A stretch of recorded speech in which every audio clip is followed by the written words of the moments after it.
Good morning, everybody. Good to see you all on this beautiful Sunday morning. We have our all-star band here today, literally off a flight. He made it, though, our piano player. I think we're ready to go.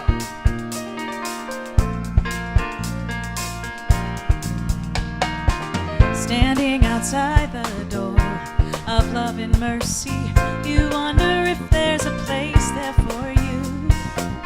You know there's peace inside, but still you're searching for someone who understands the pain you've been through. Well, the door's unlocked, the lights are on. What are you waiting for? Come on in, welcome home. You are loved, you belong here now. No matter where you've been, come on in.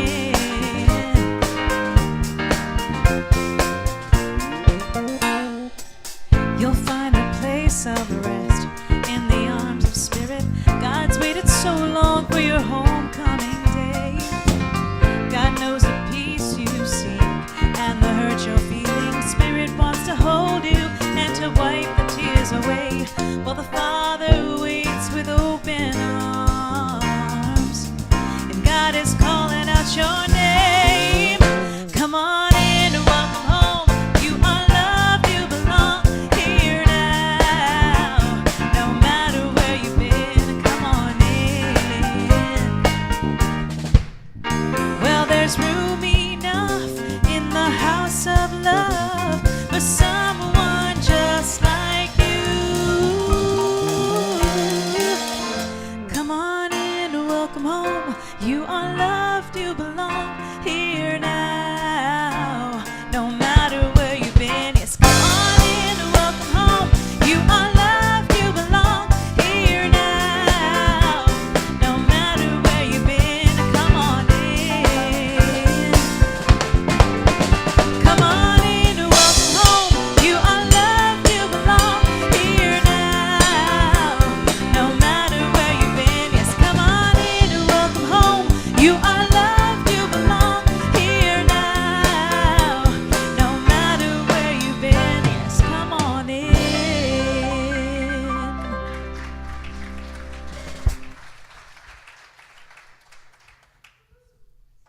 Good morning, everybody. It's so good. Who said woohoo? Oh, we're starting off today. It's a wonderful day to celebrate being together and this entire year of One Humanity, Many Stories. So before we get into much of today, I want to introduce who I am, if you haven't met me yet. I'm Bev Spivey. I co-minister here with my wonderful husband, Reverend Lawrence Palmer.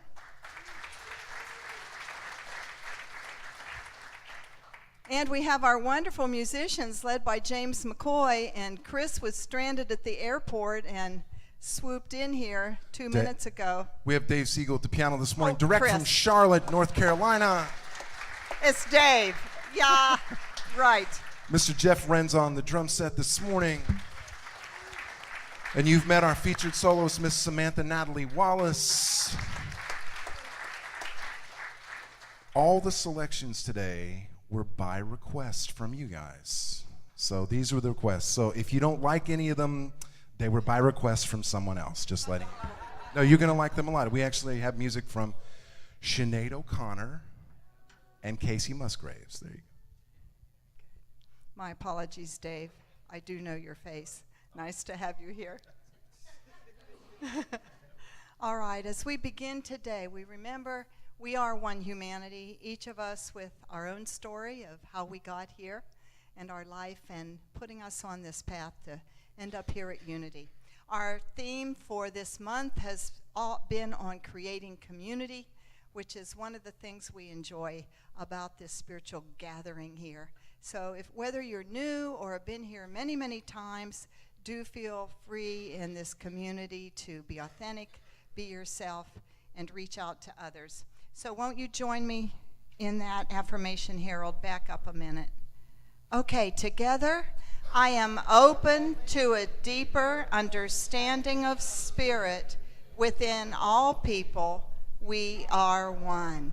And now let's hold our vision statement. Together, centered in God, we create an ever-expanding spiritual community of one. And our mission statement, together, we are a spiritual beacon of inspiration, abundance, and enlightenment.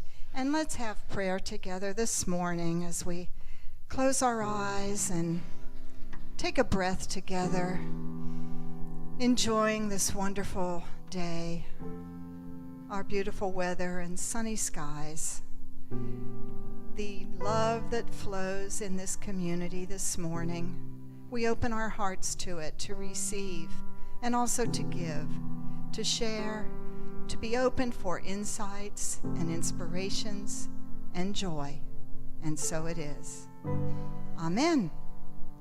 And then, since it's a fifth Sunday every quarter, we join together in remembering to bless our spiritual home. So won't you join me in this blessing for a church? Together, this is God's house.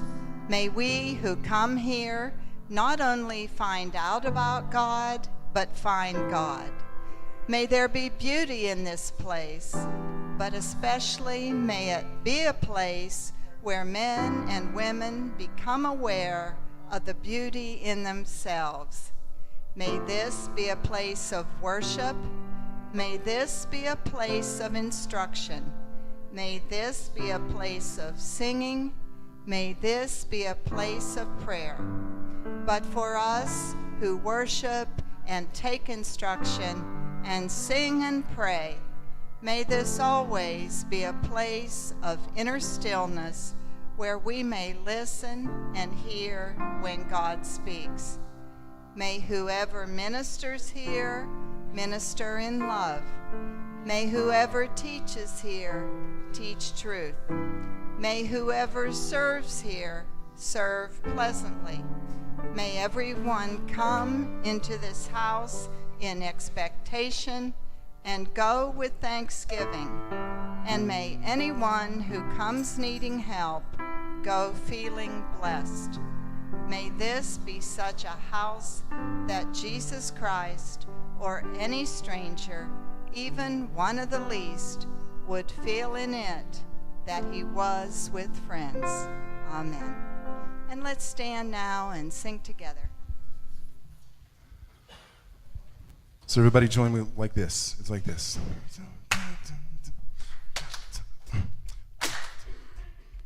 That's where it is. 1, 2, 3.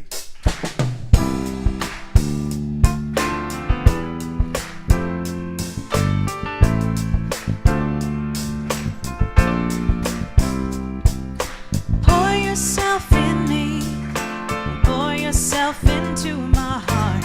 Oh, wonderful Spirit, pour yourself in me, pour yourself into my heart.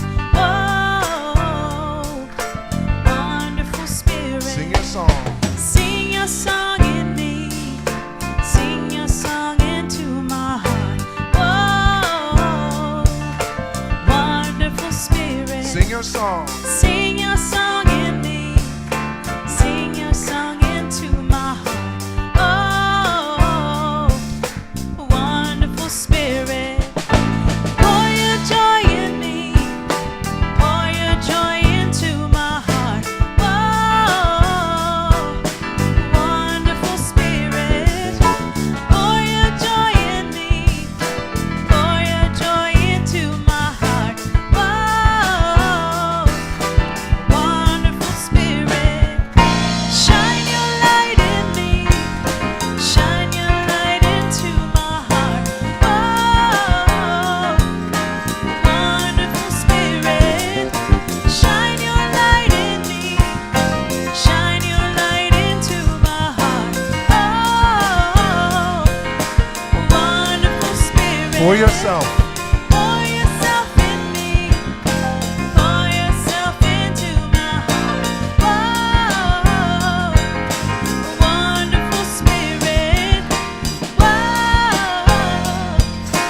wonderful Spirit. Whoa,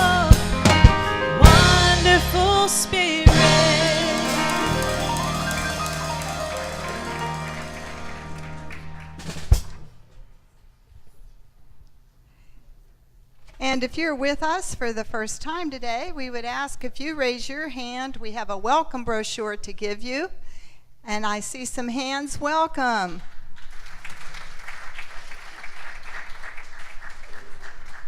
And our ambassadors are handing out those brochures and greeting you. And there is a table in Fellowship Hall as you enter to our fellowship time. That is our welcome center that's staffed by our volunteer ambassadors. Even if you've been coming here for a while, you might have some questions about unity and the unity movement, and that's what they are there for. So a special welcome to those of you who are here today, and do come and join in to Fellowship Hall.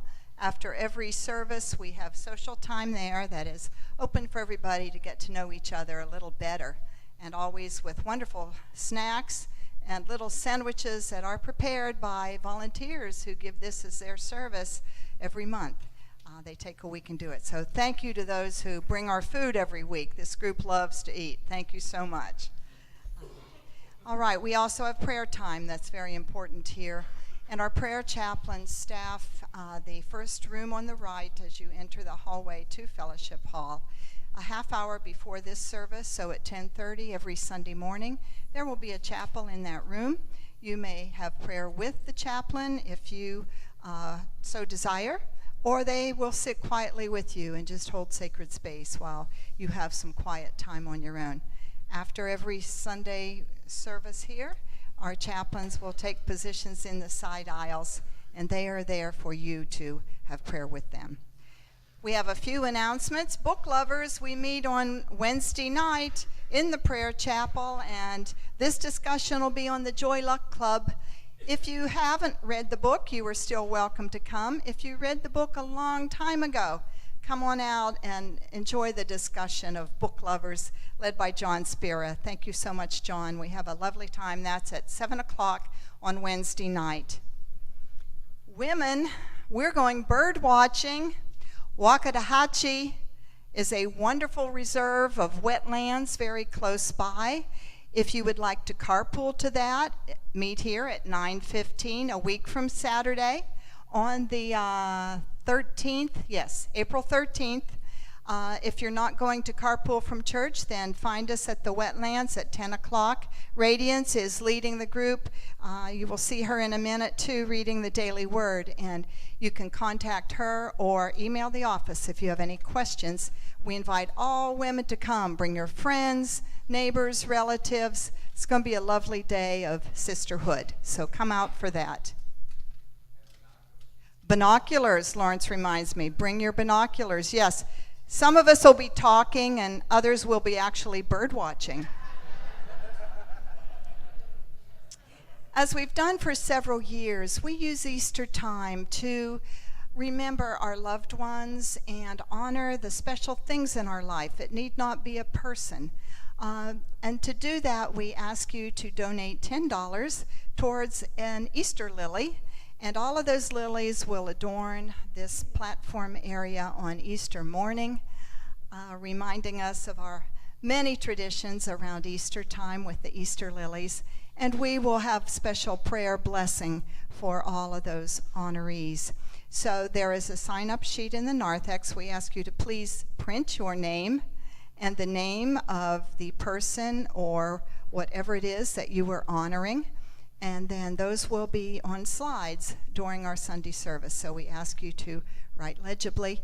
And that will be coming up. And Easter is coming up very soon. We will have our usual services with Maundy Thursday during Holy Week, and of course Palm Sunday the week before.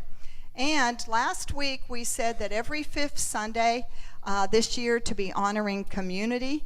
We are inviting you to make your requests for what you might like to hear Lawrence speak about during the sermon time, and for what music you would like to hear. So that's, you heard about the music.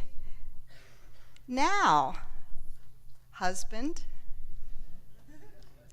today we want to hear about a follow-up on last week when you ended with following your heart. We want to know the importance of heart-centered expressions and connectedness in the unity movement and in our lives. And we have couple different requests here melded together. We also want to know about changing our limiting beliefs. Okay, so we'll have that during sermon time. And now we ask our new members to come and take this area right in front of the stage, please. Every 6 months we have membership, and these members joined us in February. We've been waiting for Anthony and Diana to get back from a wonderful trip. So we have, starting here on this end is Elizabeth Harlow, and we have Diana Marshalik, and then we have Anthony and Diana Silvani. And I'm going to come down there with I'll ask you four to turn around as we do our official installation service with you. And those of you who are members, if you would remember how it was for you joining us the first time and reconfirming. Unity people unite so they may more effectively minister to the needs of others and may benefit mutually through spiritual communion. We unite to work together, to help one another. We unite to join our prayers, our thoughts, and our spiritual powers for the enrichment of our own life and to bless all others. In this manner, we become a force for good as God expressing in the world. For unity membership, there are no requirements other than a desire to know God and to understand, love, and obey the spiritual laws of being. Unity has no doctrine or creed other than to seek the truth and to follow the only commandment Jesus gave us, to love the Lord your God with all your heart, with all your soul, with all your strength, and with all your mind, and love your neighbor as yourself. We believe that the revelation of truth, direct from Spirit, is the rock on which the church is built. We believe that the church is not really a place, but always a people. Never just a sacred building, but always a believing assembly. The church is you who pray, not where you pray. So we invite you, as individual students of truth, to join in the ownership of Unity of Pompano, to unite with us in cooperation and friendship, to strengthen the invisible bonds of love and mutual interest in the truth that Jesus taught, so that Unity of Pompano may powerfully continue to be a beacon of inspiration, abundance, and enlightenment. And as co-minister and on behalf of BEV, the board of directors, and this spiritual community, I ask you now, do you desire to know God? Do you desire to understand love? Do you desire to obey the spiritual laws of being? It is my privilege then on behalf of all of us to receive you into the full and active membership of Unity of Pompano. And as you have seen before, we also utilize the ancient symbol of anointing at this particular time. Just step back just a little bit. There we go. And if you hold your left hand out like this. Okay, here we go. Anthony, may your mind be free to understanding. May your heart be open to love. May your hands be strong in the service.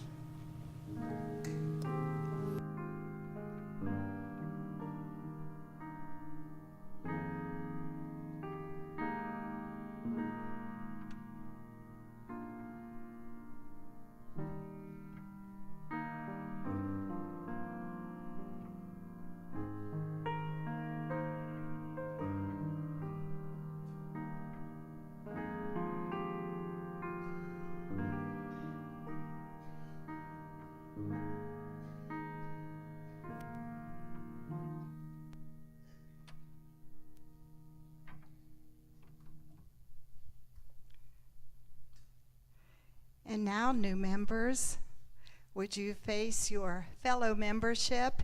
And won't you all stand? And let's join in blessing them. And I'll ask Cynthia, our licensed teacher, to come forward and join our board as we greet them after our blessing. Together, we love you. We bless you. We appreciate you. We behold the Christ in you, and we welcome you to membership at Unity of Pompano.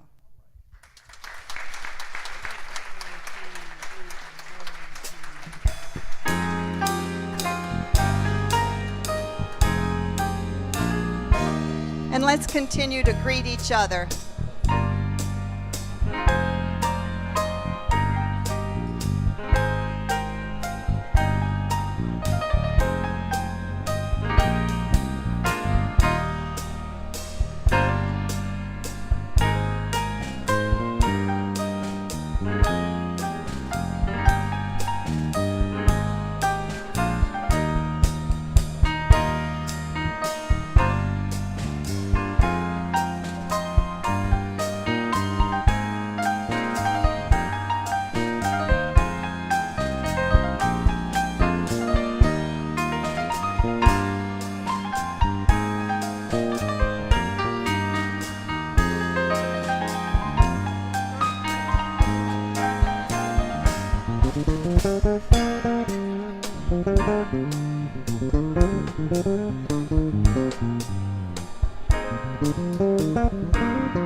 Let's all sing.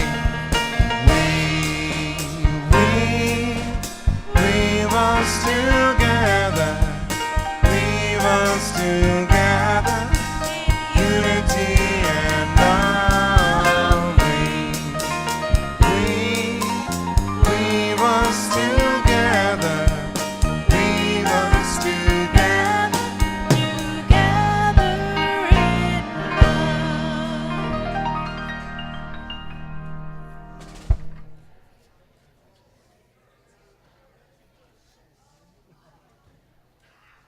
Good morning, Unity of Pompano.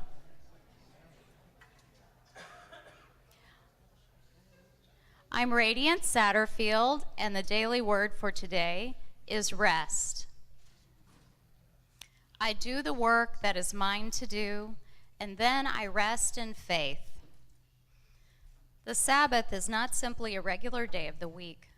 Charles Fillmore writes, "The Sabbath is kept any time we enter into spiritual consciousness and rest from thoughts of temporal things. Then we let go of the external observance of days, because every day is a Sabbath on which we retire into spirit and worship God.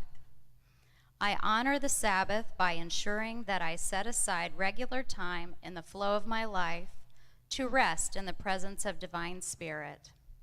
It's an essential part of the creative process. I do the work that is mine to do, and then I rest in faith, allowing the Lord of my being to complete the process within me." And then he said to them, "The Sabbath was made for humankind, and not humankind for the Sabbath. So the Son of Man is Lord even of the Sabbath." And that's from Mark chapter 2, verses 27 and 28. Right now, as the prayer chest comes forward, we'd like to begin a time of prayer and meditation by singing together, "I am at peace."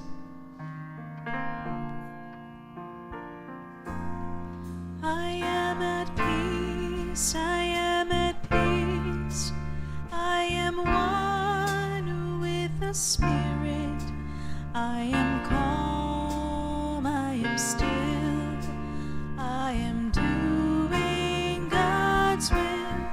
I am at peace, I am at peace. I am one with the Spirit, and I dwell in the presence of the Lord. I am at peace, I am at peace. I am one with the Spirit.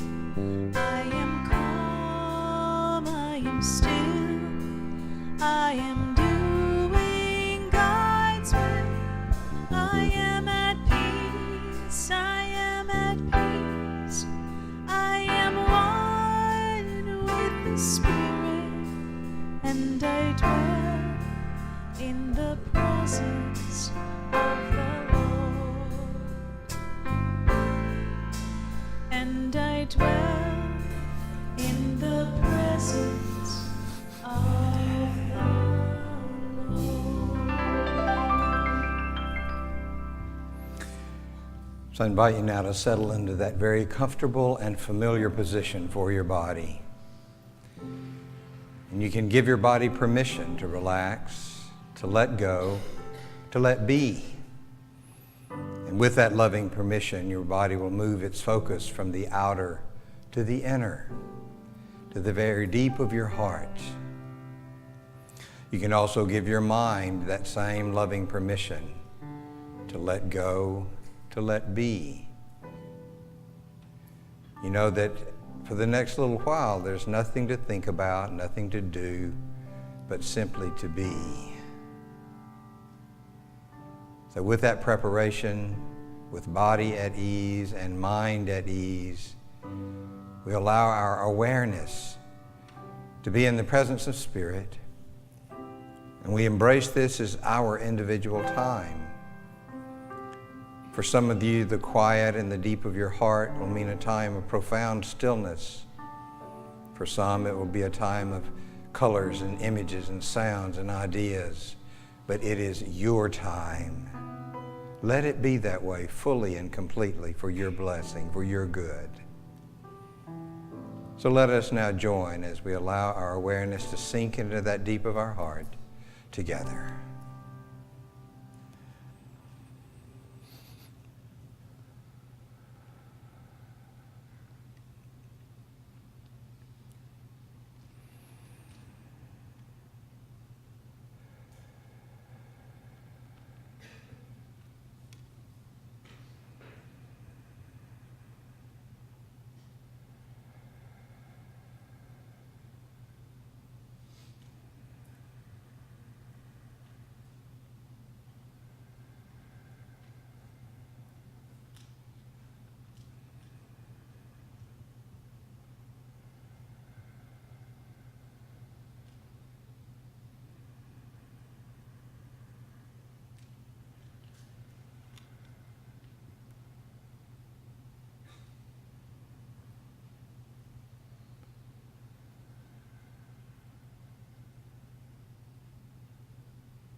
And now as you prepare to move your awareness to your body, to this space and time, you know that even an instant during which your awareness is immersed in that deep of your heart, that healing and transformation take place. And you know that you can bring with you into your body, into your mind, into your heart, the essence of this experience in the stillness. And in this coming week, as you choose to, anytime you need to, you can bring back once again this essence, this blessing, and enjoy it once again. So with a deep sense of gratitude for this time in the stillness together, I invite you to take a deep, slow breath in through your nose and hold it for a moment, and exhale slowly through your mouth. When you're ready, open your eyes and we will sing together, Alleluia.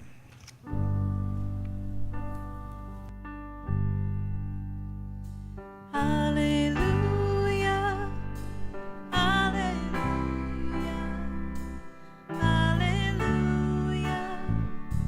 alleluia, alleluia,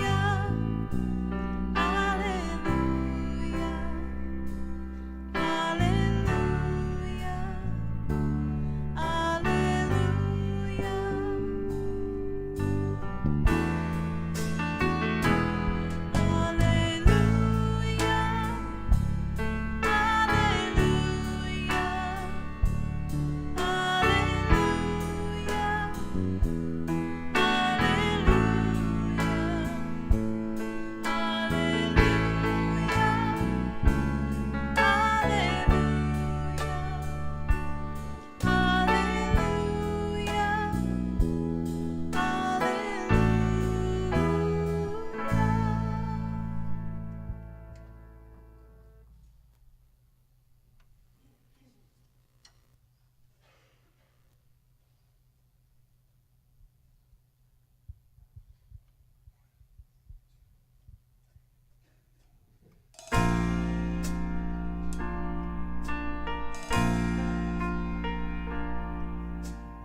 Make me a channel of your peace.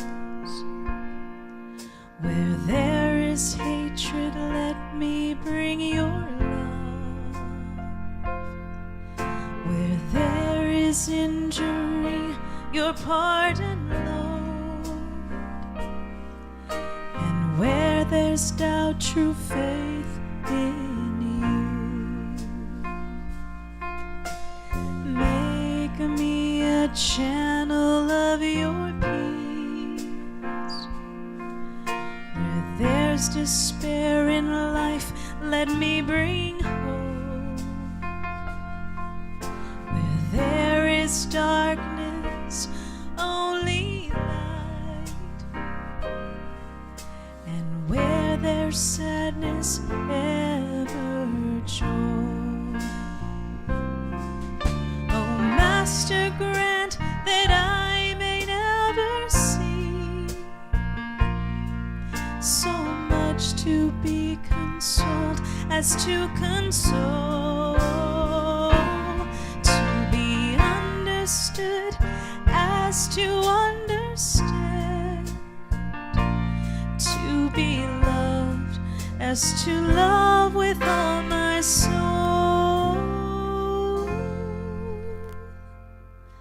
Make me a channel of your peace. It is in pardoning that we are pardoned, in giving to all men that we receive, and in dying that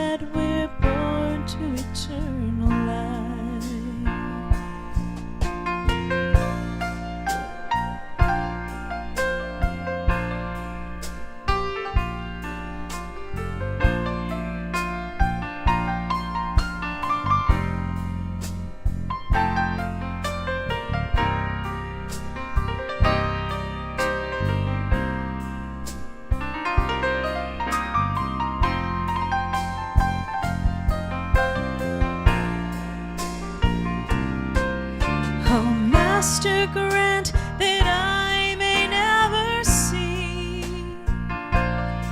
so much to be consoled as to console,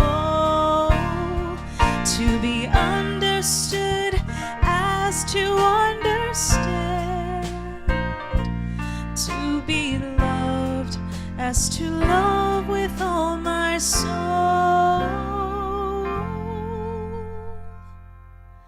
Make me a channel of your peace,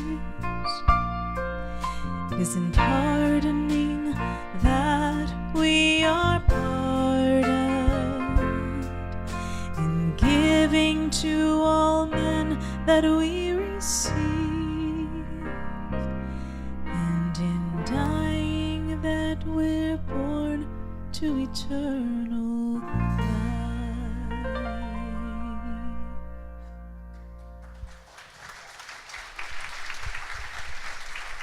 That's the prayer of St. Francis. That's Samantha Natalie.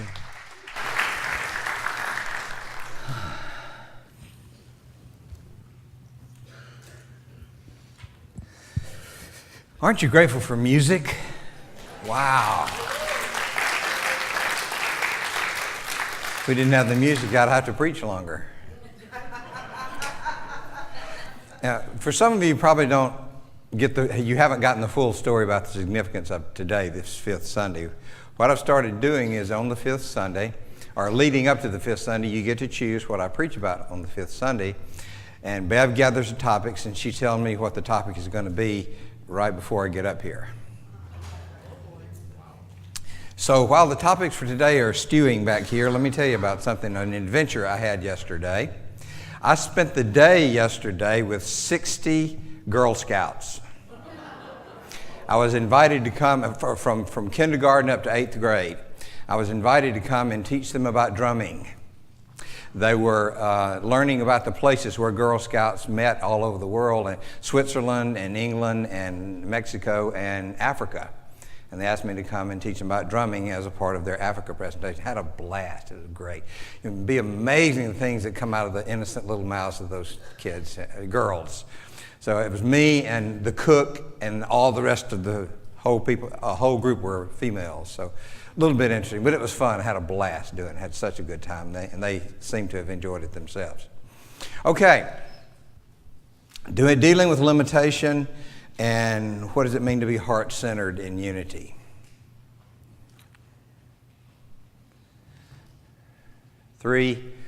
Four things. One, what is this thing of limitation that we're talking about here? To me, a limitation is an idea, a belief, a feeling, any of those that diminishes the truth of our being. The divine idea of humankind, I believe, is absolute perfection. Absolute perfection. And anything that detracts from that, anything that limits that, to me, is what we would consider to be a limitation. Any of you ever deal with limitation? Well, the next question for me, after having identified what limitation is where did it come from? How did we get it? Because I doubt any of you recognize your limitation and say, oh boy, another limitation. I'm so excited about this. This just makes my life so much better. I don't think that's what you find. What you find is this a problem. It gets in the way of your living. So how do we go about getting these things that aren't good for us? Well, let me say right off the bat that where you did not get them, that's the via negativa, the way of the negative. Sometimes to find out what something is, you have to find out what it's not. Well, limitation, let me say this very, very clearly, is not of spirit. Limitation is not a part of your spiritual essence of being. It is not a part of the divine idea that is you. It is not a part of the Christ consciousness. You did not get any limiting thoughts, beliefs, feelings from spirit. Having clearly said that, then where the heck do they come from? You learn them. You're taught them by other people that believe in limitation. You witness people living in limitation, and you imitate that. You've heard me talk about race consciousness, human race consciousness, those thoughts that we as human beings have believed for so long that they become as law to us, and limitation is part of that. Believing that you are less than perfect, that you are less than the divine idea, less than the Christ consciousness, and you see that all around the world. And what happens is that adults who have those feelings about limitation model that for young ones and teach that to young ones, and sometimes force that upon young ones. Those young ones grow up to be adults who have limiting beliefs who do what? They perpetuate the same thing over again, and on and on and on it goes. So we do not get limitations from spirit. It is not part of our true divine nature. We get it from learning human behavior. Now, if that's true and that makes sense to you, the next question we ask then, and that was asked of this sermon, what do we do about it? How do we deal with limiting beliefs? Because so many people struggle with them. And the first thing that comes to mind is stop struggling. Someone said one time that what has your attention has you. You remember Chinese handcuffs? We used to get them at the county fair. I can remember them. We'd wear them out between the years when the fair came. But, you know, the little what are they made out of? Straw, there you go. Little straw tubes, and you stick your finger in one end and in each end, and what happens? The harder you pull. The harder you pull, the tighter it grips. So to get out of them, you have to relax and gradually slip it off. You can't pull it hard enough to get out of it. Well, when we have limitations and we're fighting against limitation, where's all your energy going? Fighting against the limitations. How many times does the limitation go away after you fought with it? Probably never. So there's a better way, there's a different way to deal with these limitations. If we learn them from out in the world, they're not a part of our true spiritual nature. If we understand that part of it, then we're moving in the right direction of getting rid of these limitations. Now, this is where the heart thing enters into it. I wanted to follow up on last week anyway, so thank you for whoever requested that. We talk a lot about the heart. I was telling the girls yesterday, I was teaching them to listen to the drum with their heart. And at one point, I don't remember what culture it was, that believed that the center of emotions and feelings, like we think is the heart, they believed it was the kidneys. Now, how would you feel if someone came up to you and said, "Oh, I love you with all my kidneys"? It's just not the same, is it? No. So the heart, metaphysically, is the center of our feeling, the center of love. Now, scientists have found out it's more than metaphysics. Every organ in the body has an electromagnetic field around it that's generated by that organ. Guess which organ has the strongest electromagnetic, that word, in the whole body? The heart does. A lot of people think the brain tells the heart what to do, right? It's much more the other way around. The heart tells the brain what to do. They prove this connection, that this electromagnetic field affects it, and the nerves affect the brain as well. So there's this interplay between the heart and the brain. And if the heart is the seat of our emotions, not only metaphysically, but very much literally, maybe that's where we need to start in thinking about these limiting beliefs. Now, the story gets even more interesting. The thoughts that you hold, the beliefs that you hold, affect the heart. The heart affects the brain. With the brain, you think, you make choices, you live, and there the cycle goes over and over again. One of the places to start, because you can't really, at the current level of consciousness anyway, we can't directly change what we're thinking in the brain. We can't change necessarily what the heart is doing directly. But what we can do is what we think about. We can make a choice about what we think about. And I got in an argument with somebody one time about whether we could change our feelings or not. I think we can. Because what happens before you have any feeling? You're thinking about it. Well, he told a lie about me, and he always never has liked me and doing everything to get me. How are you going to feel after that train of thought? You're ready to strangle somebody, all right? Or strangle yourself. So if you stop that train of thought, the moment that you catch yourself thinking that train of thought that is inconsistent with the divine idea of who and what you are, inconsistent with spiritual principles, you stop. and say, wait, no. This train of thought is taking me to a station I don't want to go to. This way of thinking and processing is creating a feeling in me that I don't like and I don't want, and I'm going to stop doing it. So every time that thought comes up, you say, no, don't do it. If you're raising a little one and they reach for a hot stove, what do? No. Is that the last time they're going to do it? No. What do you do when they reach for it again? No. Next time? No. The next time? No. And at some point, the message gets through. And we're not that different than children on that level of thinking. When you catch yourself thinking that thought and you know good and well exactly where that process is going to take you, you know what kind of feeling it's going to generate, and now you know that if you think a thought and create a feeling, it has an effect on the heart, which has an effect on the brain, which has an effect on the heart, which has an effect on the brain. And on it goes. But we can stop that. Now, once it gets rolling, it's a little more difficult to stop. Have you ever heard that old thing of counting to 10 before you say something? Why is that? Because by the time you reach 10, you've slowed down enough to say, whoa, wait a minute, I don't want to do this.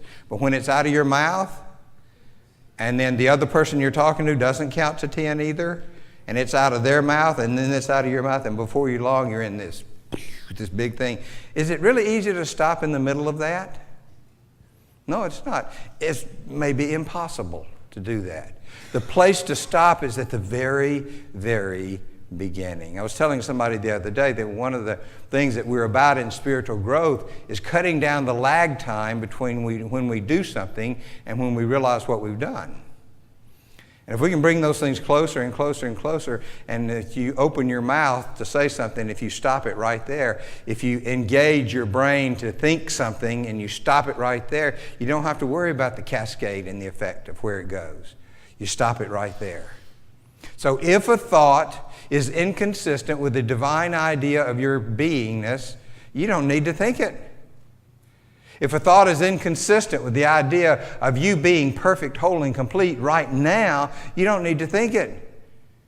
Any thought that is inconsistent with your spiritual beingness, you don't need to think it. Catch it right there and say, no, I'm going to think another thought in this situation. It's perfectly legitimate to say, I'm having a little trouble here now. This is a challenge. This is a struggle. I've done this before, but I'm really wanting to turn this around. I'm going to stop it right here, right now, for now. And I'm going to turn my thoughts in another direction. And the next time it comes up, what do? I'm going to stop it right here, change direction. Next time it comes up, it's going to be longer between times when it happens because you're learning. And you change your limiting beliefs the same way you got them. Practice, practice, practice. So we all have the heart. We all have that function of the heart that guides the rest of the body. We all have the brain that works with our thinking. We all have the spiritual nature that initiates things. And this is important too. We talk about original thought. And we praise people who are original thinkers. Humankind never has an original thought. Every thought has its beginnings in spirit. And we're the ones who get to decide which direction it goes in. So you don't have to worry about having the right thoughts if you're still and you listen to your heart. And that was my punchline from last week. Listen to your heart, follow your heart. If you listen to your heart, that voice that comes out of your true spiritual nature and not out of the world, that voice will guide you in your thinking, in your feeling, and that will affect your heart, which will affect your brain, which will affect your life. When that thought comes up that is inconsistent, you don't need it. When that thought comes up that you know is going to lead you somewhere you don't want to go, you don't need it. And you can say, no, you have that power, you have that authority. So when we listen to the heart, it means that we're listening to the truth of ourselves. When we listen to the heart, it means I'm listening to that which is for my highest good and for all of my good. And that doesn't really take much to realize that. The crux of the matter is the choice that we make. Any of you knew exactly what was the right thing to do and you did something else? Invisible hands, that's all right. I'll have confession afterwards. That's the crux of it, is what do you do with it? And when you hear the guidance of the heart, it's then a matter of choice, which direction I go with this. And there are times when you're going to, out of habit and out of whatever other reason we do these weird things, you're going to choose to go in the other direction, and you're going to be kicking yourself all along the way. Well, next time it comes up, remember how it felt to kick yourself and choose differently. I'm not saying it's simple. I'm not even going to say it's easy. It's obvious. It's very true. It's simple in principle. We make it complicated by our human stuff that enters into it. So listen to your heart means following the guidance of truth within you. Not somebody else's, but yours. I remember in the Baptist church, well, I got in trouble more than once there, but one time was when I preached about the ultimate authority. And everybody was expecting a good old sermon about the Bible, right? And I said, the ultimate authority is your heart.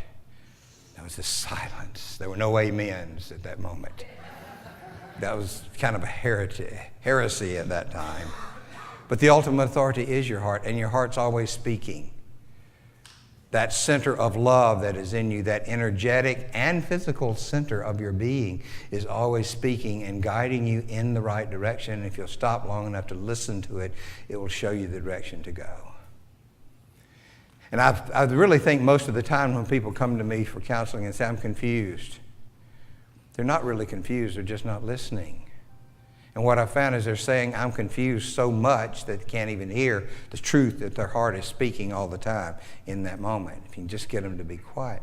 Remember, I told Bev I wanted to get a shot of that routine from Bob Newhart, the Just Stop routine. Have you ever seen that? Go on Google or wherever it is that you search and type in Bob Newhart Just Stop. And he has this counseling session with this woman, and she says she's doing that. He says, stop it! Just stop it! And it's hilarious. Being on the other side of it, I'm sure it wouldn't be much fun, but it would be very powerful, I suspect. But that's what it comes down to. Follow what you know is true and stop taking it in another direction. Listen to your heart. Follow your heart. And when we do that, the limitations begin to fall away, because your heart will never lead you into a limitation. Your heart will never encourage you to believe a limitation. Your heart will never peacefully encourage you to live in such a way that limits you as a human being. It just won't happen. So listen to your heart. Follow your heart. And let go of those limitations. They don't belong to you. They belong to the human. They don't belong to the spiritual being that you are. Listen to your heart. Follow your heart. Let go of the limitations. God bless you.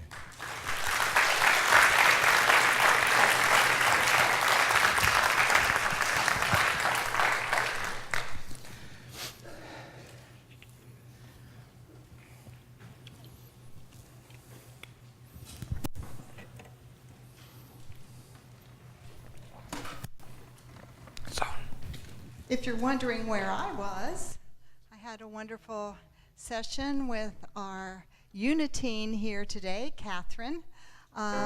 She's going to be going to our Southeast Regional Unitine retreat next weekend with, I don't know how many go there, 60, 70 middle school age kids from around 8 states. So a wonderful time for her, and thank you all for holding our wonderful kids in your thoughts and prayers. We have graduates of our Sunday school program with us today as young adults. So we're happy for our Unity program for kids. We're also happy for all of you as you are here with your attendance, your service, your financial giving. So now's the time when we look at our financial giving, and thank you specifically for that. Many of you follow your heart about knowing the value of spiritual education and spiritual centers. We thank you for doing that. If you have not made any decision yet to support Unity of Pompano, we ask you to consider it. And we thank our members for joining us today as they made a pledge of supporting us. So won't you hold your gift in your hand, please, and let's bless it together. With a grateful heart, we acknowledge God as source of all that is. Today, we declare love for ourselves and all others. Love is mine. Love and more love is mine. And ever increasing love is mine. Everywhere I go, I see this love. I feel it, I experience it, I freely give it, and it multiplies itself around me, and so it is. Amen.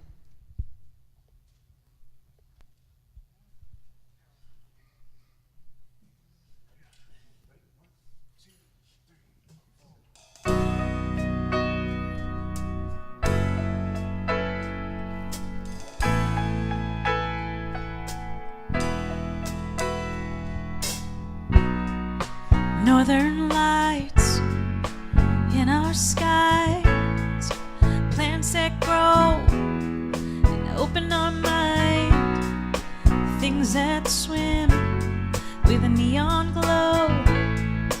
How we all got here, nobody knows. These are real things. These are real things. Oh, what a world. Don't wanna leave. All kinds of magic all around us. It's hard to believe. Oh, but it's not too good to be true. Oh, what a world.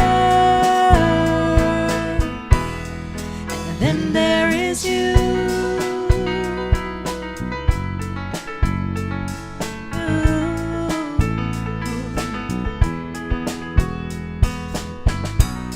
Did I know you once in another life? Are we here just once or a billion times?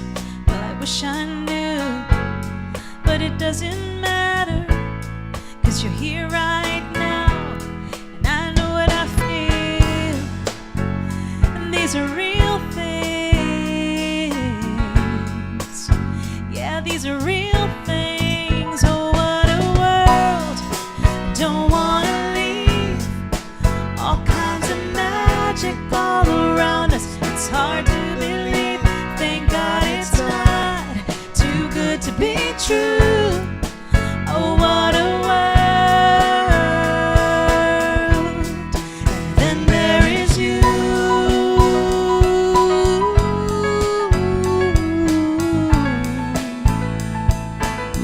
Yes, then there is you.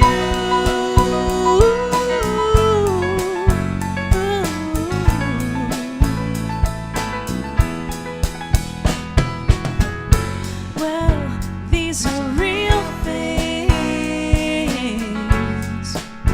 Yeah, these are real things. Oh, what a world. All kinds of magic. Tell me it's not too good to be true. Oh, what a world.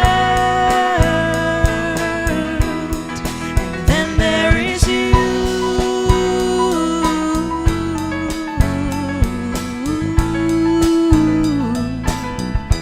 Yeah, then there is you.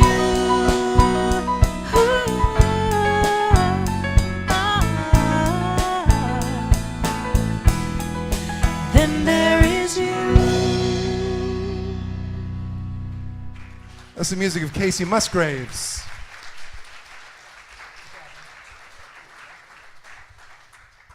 Wow, great. Thank you so much. In our next quarter, when there's a fifth Sunday, think about what music and sermon topics you'd like to hear, and You we'll can start thinking about it now. yeah. Yeah. We are so grateful for our professional musicians who can put something together in 5 days. Our chaplains are taking their places here. ready to pray with you. So take a moment for some affirmative prayer unity style. If you're not familiar with that, go to one of them and they'll show you. We have Carmela, Radiance, and Nick on this side. Over here is Catherine and Dina and Cynthia and Kirsten. So take advantage of our chaplains. And now let's stand and greet each other. Remember our welcome center next door for your questions. And let's bless each other as we close with our prayer for protection. Together, the light of God surrounds us, the light of God. The love of God enfolds us. I am the love of God. The presence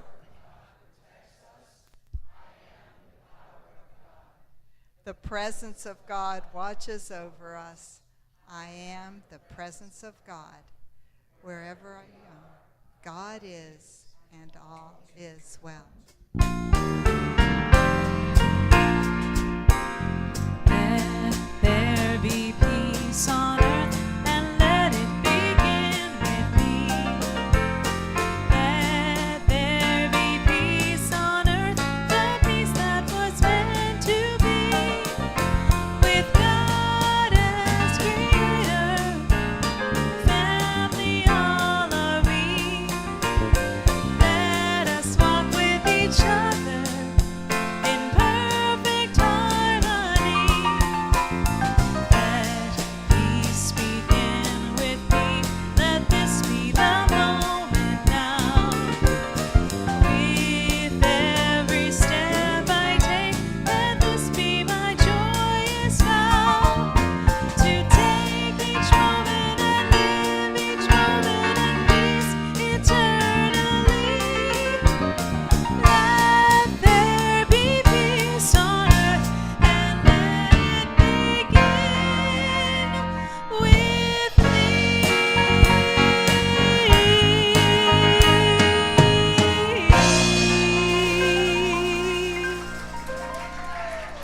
God bless you, everyone. Have a great week.